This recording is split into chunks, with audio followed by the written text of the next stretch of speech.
அது ஒரு நன்றி கெட்ட ஒரு உணர்வை வெளிப்படுத்தி விடுமோ என்று நான் அச்சப்படுகிறேன். நன்றி உணர்வை கொஸ்டின் பண்ணக்கூடிய தகுதியெல்லாம் இங்க இருக்கக்கூடிய உறுப்பினருக்கு இல்ல. ஃபர்ஸ்ட் ஏன்னா வாரம் பேசிட்டு இருக்கவர் என்னன்னா இது என்னன்னா, ரெண்டாவது போன வாரம் வரைக்கும் மாத்தி பேசிட்டு இருந்தவருக்கு 5 வருஷம் ஒருத்தர் கூட்டணி மாறுவர் என்ன கொஸ்டின் கேட்கிறாரு அவரு. சொல்லுங்க மக்கள் அது ஃபர்ஸ்ட் அவரு தரும் என்ன நன்றி அவரு மாண்புமிகு பேரவைத் தலைவர் அவர்களே, மாண்புமிகு பேரவைத் தலைவர் அவர்களே,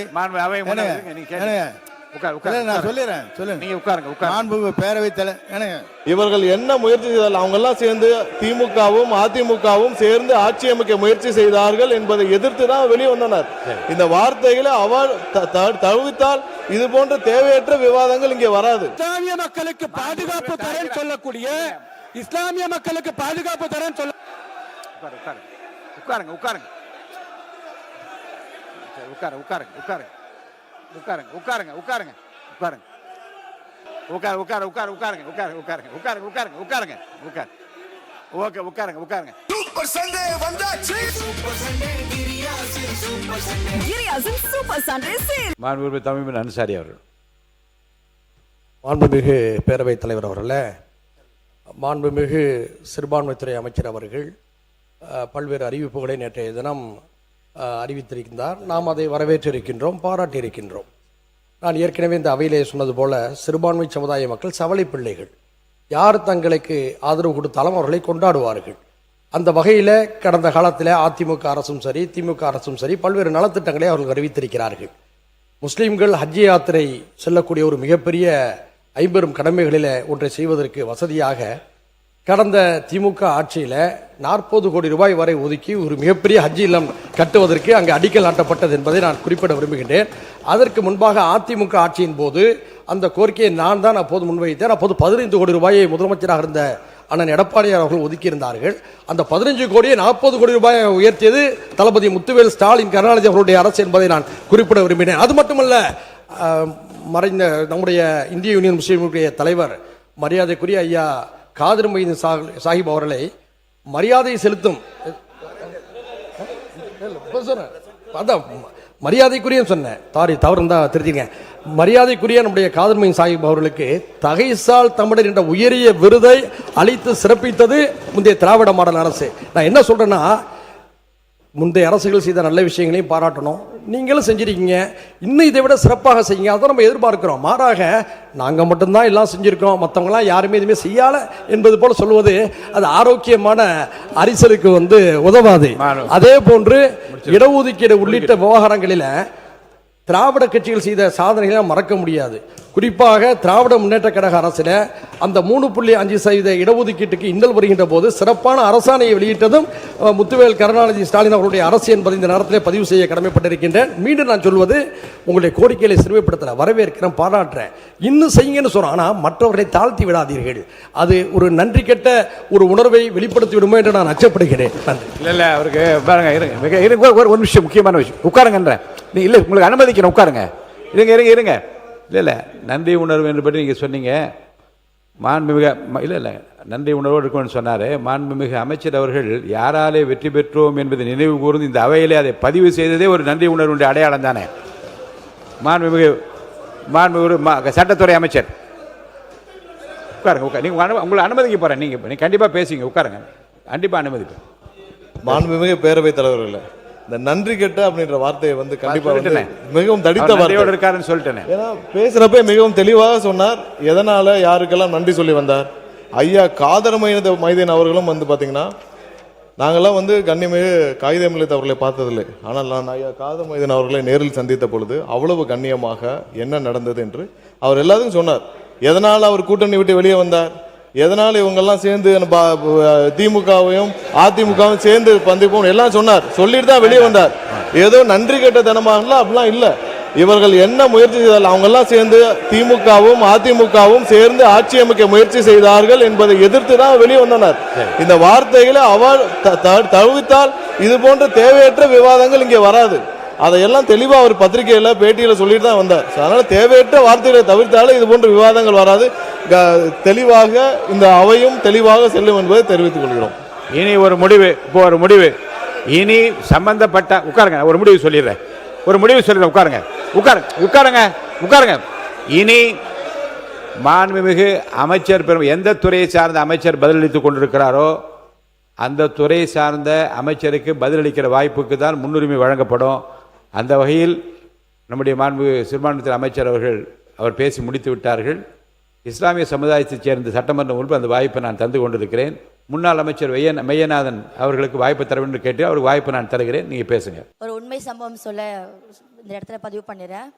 போன ஆண்டு ரமணான் மாதத்தின் அன்று ஒரு நாள் தளபதி அவர்கள் இஃப்தார் நிகழ்ச்சியை நடத்தினாங்க. அன்னைக்கு இஸ்லாமியர் மார்க்கத்துக்கு மதிப்பும் மரியாதையும் கொடுத்து அன்னைக்கு ஒரு நாள் அவர் நோன்பு வச்சாரு. ஃபுல் டே காலையில் ஃபஜர் நமாஸ்லேருந்து சாயந்தரம் ஈவினிங் மக்ரிப் நமாஸ் வரைக்கும் அவர் தொழுகை பண்ணார்.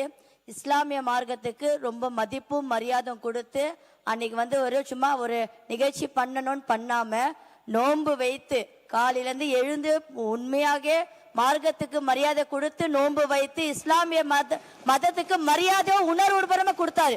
அது பெருமையோடு நான் இந்த இடத்த நான் பதிவு பண்ணிடுறேன். அதே மாதிரி ஒரே ஒரு விஷயம், தமிழக வெற்றி கழகத்தின் கொள்கை எதிரி பாஜக என எதற்கும் அஞ்சாதவர், எதற்குமே அஞ்சாதவர் அன்னைக்கு எங்க தலைவர் சொன்னாரு. அது இஸ்லாமிய சமுதாயத்து முன்னாடி ரொம்ப பேசும் பொருளா இருந்தது. ஆனா நாங்க பாஜக எதிரி தான் நாங்க சொல்லிட்டு இருக்கோம். ஆனா எங்களை பார்த்து பாஜகவோட பி டீம்ன்றாங்க. ஆனா இன்னைக்கு மக்கள் எல்லாருமே தெரிஞ்சுக்கினாங்க யார் எந்த இடத்துல இருக்கிறாங்கன்றது மக்கள் தெரிஞ்சுக்கினாங்க. நான் இதை பதிவு பண்ணிடுறேன். உறுப்பினர்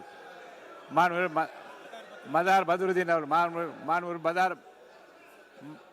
மதார் பதுருதீன் மாண்புமிகும் பேரவைத் தலைவர் அவர்களே, இஸ்லாமிய சொல்லிடுறேன் சார். 2 நிமிஷம் மேகி நூடல்ஸ் தயார் பண்ற மாதிரி சீக்கிரம் 2 நிமிஷத்துல முடிச்சிடுறேன். சொல்லுங்க. No controversy please. இஸ்லாமிய மக்களுக்கு மாண்புமிகும் புரட்சி தலைவி அம்மா அவர்கள் ரமலான் மாதத்துல அந்த அரிசியை மெட்ரிக் டன் 5700 உயர்த்தி தந்தாங்க. நாகூர் தர்காவுக்கு சந்தன கட்டை தந்தாங்க. திமுக சொல்றாங்க நாங்கள் 3.5 கொடுத்தாங்கன்னு சொல்லி இடஒதுக்கீடு கொடுத்தாங்கன்னு சொல்லி நாங்கள் தொடர்ச்சியாக எங்களுக்கு 10 விழுக்காடு வேணும்னு கேட்டோம். ஆனால் கடந்த ஆட்சியில் அவங்க தேர்தல் வாக்குறுதியில் எப்போ நான் சொல்றது பார்த்தீங்கன்னா இப்போ இவங்க நடந்து முடிந்த ஆட்சியில் உயர்த்தி தரோம்னு சொன்னாங்க.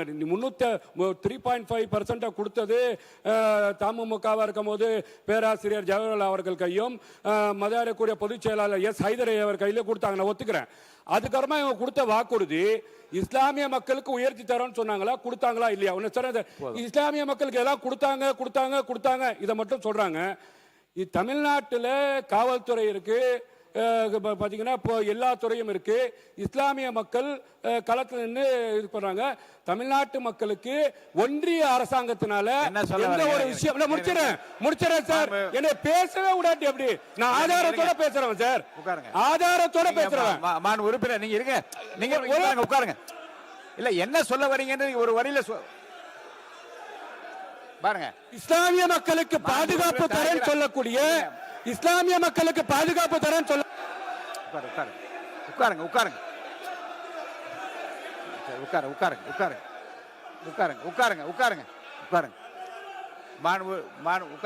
வச்சுட்டு உட்காருங்க. அவர் உட்கார்ந்துட்டாரு, உட்காருங்க. நீங்க உட்காருங்க, அவர் உட்கார்ந்துட்டாரு, உட்காருங்க.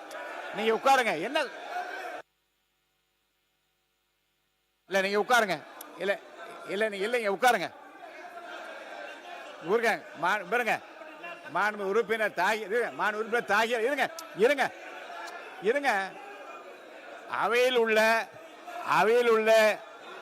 இஸ்லாமிய உட்காருங்க.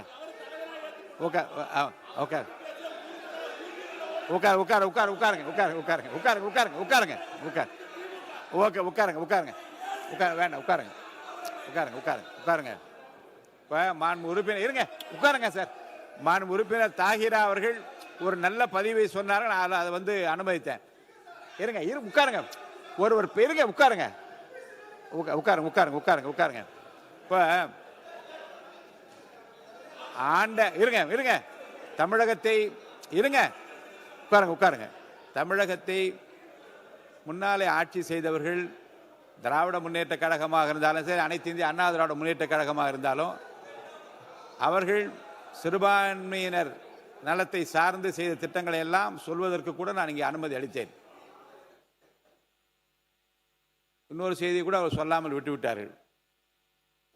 ஹஜ் பயணத்திற்கு நீங்கள் நிறைய செய்து கொண்டு வருகின்றீர்கள். கிறிஸ்தவர்கள் புனித பயணம் செல்வதற்கு ஏன் இன்னும் செய்யாமல் இருக்கிறாமா என்று புரட்சி தலைவர் மாண்பு முன்னாள் முதலமைச்சர் அவர்களிடம் நான் போய் கருத்து சொன்னேன். இந்தியாவில் யாரும் செய்யவில்லை. புனித பயணம் செல்வதற்கு, எருசலேம் செல்வதற்கு நீங்கள் உதவித்தொகை வழங்கலாம் என்று சொன்னேன். வீட்டிலேயே ஒரு கிறிஸ்துமஸ் விழா நடத்த சொன்னார்கள். மாண்புமிகு உறுப்பினர் மனோஜ் பாண்டே அவர்களுக்கு தெரியும். மாண்புமிகு Ravi Bernard ex MP, Inbadurai போன்றவர்கள்லாம் இணைந்து நின்று ஒரு வீட்டிலேயே கிறிஸ்துமஸ் விழா நடத்தி அந்த ஆண்டு என்ன செய்தார்கள் என்றால் 500 பேருக்கு 20,000 ரூபாய் என்று எருசலேம் புனித பயணம் செல்வதற்கு அன்றைக்கு ஆட்சி பொறுப்பில் இருந்தவர்கள் உடனடியாக உத்தரவு கொடுத்தார்கள். நான் சொல்வதற்கு காரணம் என்னென்றால், அவ்வப்போது அரசனுடைய கவனத்திற்கு சிறுபான்மை மக்களது பிரச்சனைகளை கொண்டு செல்கிற போது முந்தைய ஆட்சியால் என்ன செய்தார்கள் எல்லாம் சொன்னார்கள். இப்போது மாண்புமிகு சிறுபான்மைத்துறை அமைச்சர் பேசுவது நான் என்ன புரிந்து கொள்கிறேன் என்றால், உங்களை காட்டிலும் விஞ்சி நிற்கிற பணிகளை செய்வதற்கு நாங்கள் தயாராகிவிட்டு அந்த அறிவிப்புகளை பார்த்துவிட்டு சொல்லுகிறார். அவர் பேசி முடிக்கட்டும், நீங்க பேசி முடிக்கலாம்.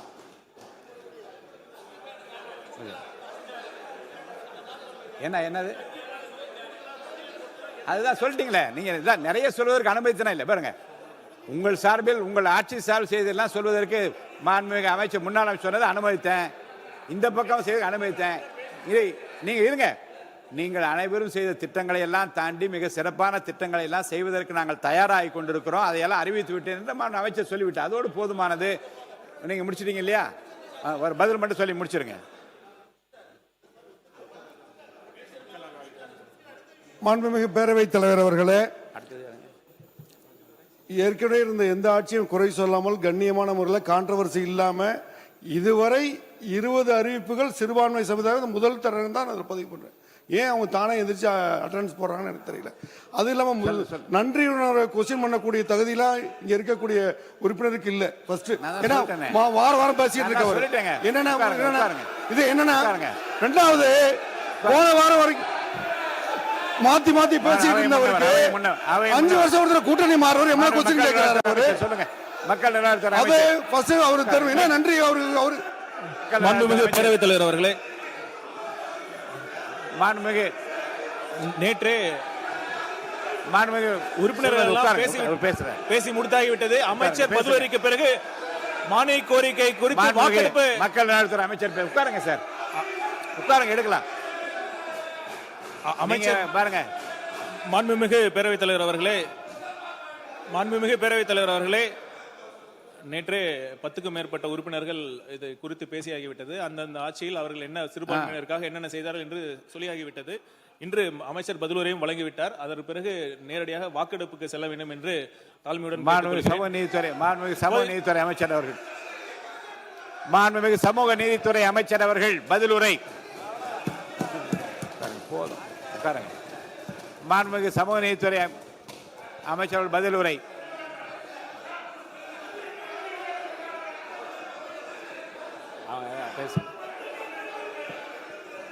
மாண்புமிகு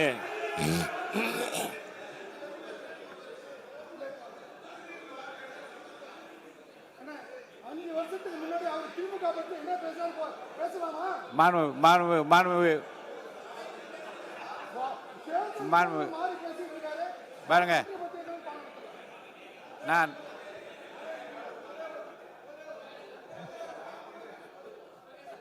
மாண்புமிகு உறுப்பினர் கே நேரு அவர்கள், அவர் உங்களுக்கு உங்களுடைய ஆட்சியை உங்களுடைய தலைவர்களை பற்றி புகழ்ந்து பேசினார். அவரை பார்த்து தமிழ் மன்சாரியை பார்த்து நன்றி சொல்வதற்கு முடியாதுன்னு சொல்ற தகுதி இல்லைன்னு சொல்றாரு. அது எப்படின்னு தெரியுது? அது எப்படி சொல்றது? தமிழ் மன்சாரியை பேச சொல்லுங்க. அவை முன்னவர் அவர்கள். மாண்புமிகு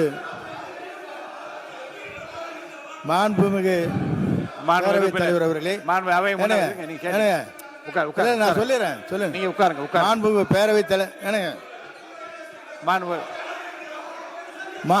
அவை முன்னவர், மாண்புமிகு பேரவைத் தலைவர் அவர்களே, உட்காருங்க ப்ளீஸ்.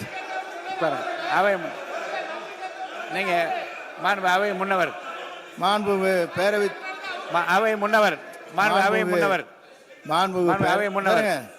மாண்பு அவை நான் முன்னவர் சொல்லிடுறேன். யார் ஆங்கிலத்தில் யார் பேசுற சொல்லுங்க என்ன விஷயம் சொல்லுங்க. என்ன சொல்ல வரீங்க உட்காருங்க கொஞ்சம் உட்காருங்க. உட்காருங்க உட்காருங்க அவை முன்னவர் மாண்புமிகு பேரவைத் தலைவர் அவர்களே, மாண்பு உறுப்பினர் அவர்கள் நீங்கள் நன்றி சொல்லி இருக்க வேண்டும் என்று தான் சொன்னாரே தவிர நான் இருங்க இல்ல ஆகவே அவர் இல்ல ஆகவே இந்த பிரச்சனையை தொடர்ந்து சபையிலே இன்னைக்கு தான் கொஞ்சம் நல்லா இருக்குன்னு நினைக்கிறேன். இன்னைக்கு கண்டினியூ பண்ணிடாதீங்க ப்ளீஸ். அதனால கொஞ்சம் உதவிமாறு அன்போடு கேட்டுக்கொள்ளுங்க. மாண்புமிகு இருங்க நான் சொல்லி இதை முடிவு சொல்றேன். மாண்புமிகு